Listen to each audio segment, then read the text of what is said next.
Hello viewers, welcome to this online class education steps. इससे पहले वाले वीडियो में हमने एवलिन क्ले ने listen to sound without hearing it chapter को आधा पढ़ा था।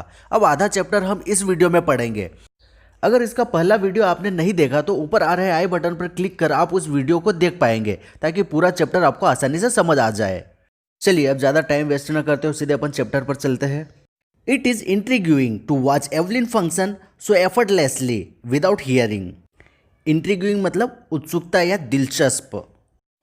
एवलिन को सुनाई न देने के बावजूद भी उसे बिना किसी एफर्ट के या आसानी से कामों को करते हुए देखना काफ़ी उत्साहपूर्ण या दिलचस्प होता है। In our 2 hour discussion she never missed a word. हमारे 2 घंटे की चर्चा के दरमियान उसने एक भी शब्द नहीं छोड़ा। मैन विद बूजी बियर्ड्स गिव मी ट्रबल सी लाफ्ड। वे आदमी जिनकी बहुत ही घनी दाढ़ी होती है, उनकी बातों को समझ पाने में मुझे काफ़ी तकलीफ होती है, और वह बोलते हुए हंस पड़ी। It is not just watching the lips, it's the whole face specially the eyes. आगे वह कहती है कि किसी की बातों को समझने के लिए सिर्फ होठों को देखना ही काफ़ी नहीं होता, पूरा चेहरा देखना होता है, और खासकर उनकी आँखों को। She speaks flawlessly with a Scottish lilt. वह स्कॉटिश लहजे में बिना अटके बोलती है। My speech is clear because I could hear till I was 11, she says. वह कहती है कि मेरी बोली साफ और स्पष्ट है क्योंकि 11 वर्ष की उम्र तक मैं सुन सकती थी।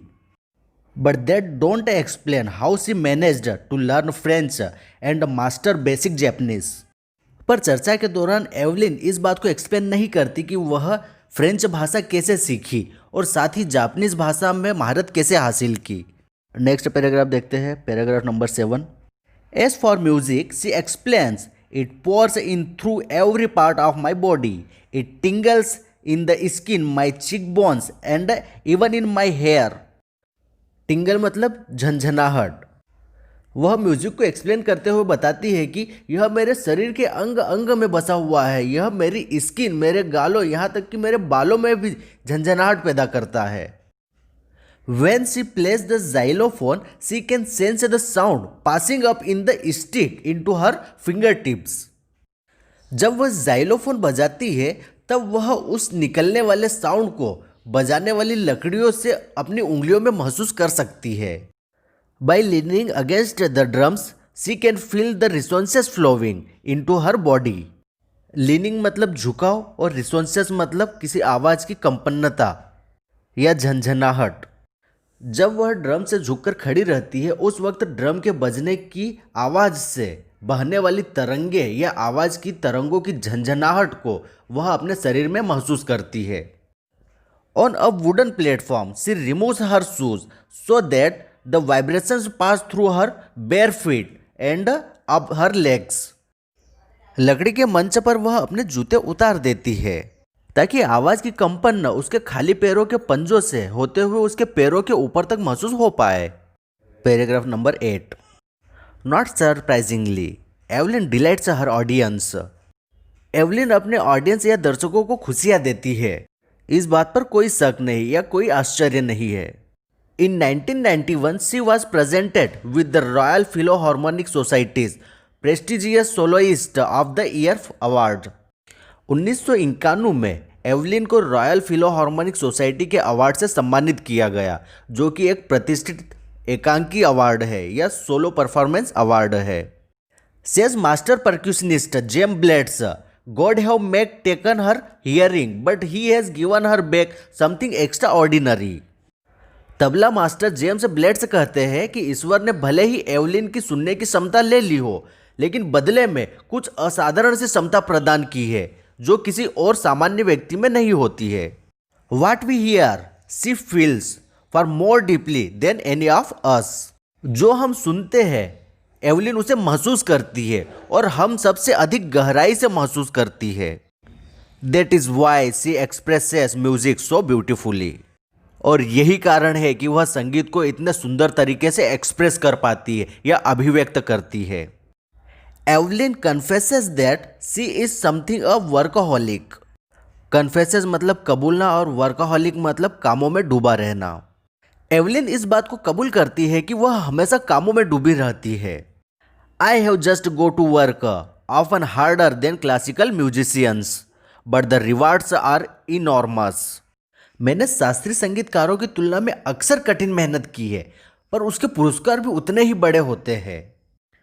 Apart from the regular concerts, Evelyn also gives free concerts in prison and hospitals.